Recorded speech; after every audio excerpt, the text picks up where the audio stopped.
At dahil gusto kong kumain ng sinigang na bangus, eto nagluto na ako. Tingnan niya naman mga kaibigan. Yung sausawan ko pa lang, napakasarap niyan. Sampalok. Tapos, yan o.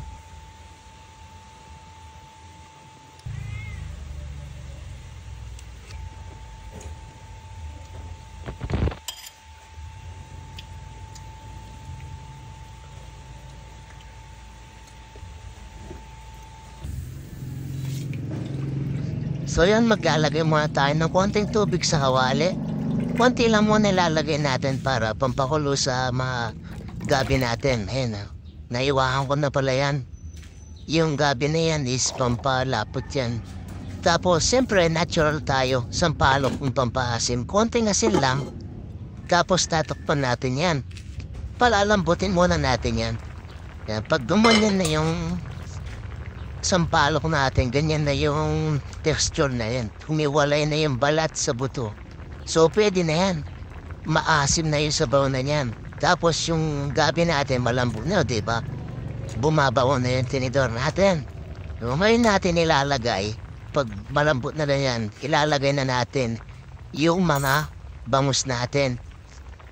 Kung bakit hindi ko inuna yung mga bangus kasi malulusaw yan, mga kaibigan. Kaya, inuna muna natin yung gabi kasi matagal lumambot yung gabi. Tsaka yung sampalok para yung asin ng sampalok nandyan na. Tapos sunod ko yung kangkong, sili. Dalawang klaseng siling nga pala alagay ko dito. Siling pang sigam at siling labuyo, yung medyo manghang. Yan. So tapos, nung next step niya, siyempre tatakpan muna natin, steam muna natin siya. Kahit hindi masyadong nakatarget kasi hindi naman masela kasi malambot na yung mga gabi natin.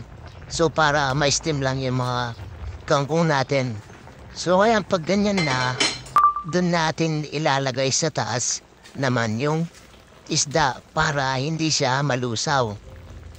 Pag kasi ganyan pa yung kulay ng kangkong, mag-green-green pa, matigas pa yan. Kaya kapag kinain mo yan, medyo sasakitin tiyan mo kasi pag hindi ka sanay, talagang magtatay ka sa kangkong kapag hindi masyado luto. So kailangan, lutuin natin ng gusto yung kangkong. Ilalagay ngayon natin yan sa ibaba. Tapos yung isda, ilalagay natin yan sa taas para hindi siya malusa kapag kumulo na yung tubig. So ngayon dahil konti yung tubig niya, dahil sinigang ito, so lalagyan natin ulit yan ng konting tubig ulit. Kasi nga, di ba kanina konti lang nilagay natin tubig kasi nagpakulo tayo ng gabi. Kaya ngayon, dadagdagan ulit natin siya ng tubig kasi nga sinigang ito, mas masarap, marami sabaw. Konti lang naman. Siyempre dahil nagdagdag tayong tubig, magdagdag tayo ngayon ng konting asin para pambalanse lang sa lasa. Tapos tatakpan ulit natin yan. So pakukuluin na natin yan.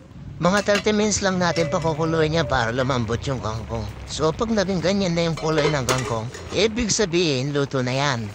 So tikman na lang natin yan kung ano pa yung mga kulang na idadagdag natin. Ngayon kapag medyo pasok na sa panlasa mo, yung asim niya, yung alat niya, hindi na siya matabang. Yan, ganyan. Yan, napakalapot na sabaw, diba? Dahil yan sa gabi, tsaka sa sampalok. So all natural sinigang tayo ngayon. Ngayon, para masarap yung sinigang, siyempre masarap din dapat yung sausawan. Ay nyo, yung sausawan ko ngayon, alam nyo na yan mga kaibigan. Ayan o. May bili nga pala ako sa palengke niyan, yung mga tinatakal. Kasi ayaw ko yung nakabote kasi medyo may amoy. Pero yan yung binibili ko sa palengke. Take 15 pesos lang isang baso. Mabango siya kumpara mo sa mga nakabote na nabibili sa tindahan. Kaya yan yung gustong gusto ko sa kapag may sinigang. Siyempre, para masarap yan, lalagyan mo ngayon ng sampalok at saka yung sabaw niya. Diba? Tapos, pipisakin mo lang ng ganyan yung sampalok. Lagyan mo konting sabaw. Ayan. Ngayon, siyempre, kakain na tayo. Ayan. Siyempre, dahil bangus yan, uunahin natin yan yung, siyempre, yung tiyan. Yan yung favorite part ko sa bangus yung tiyan. Ang kukuha lang tayo ng konting portion ng sausawan. Tapos yan, gaganyanin lang mo yan, tingnan mo naman, napakasarap niyan. Siyempre, lalagyan mo rin yung kangkong. Okay, no? Sa subo lang yan, mga kaibigan. Ang sarap talaga na sinigang na bangus.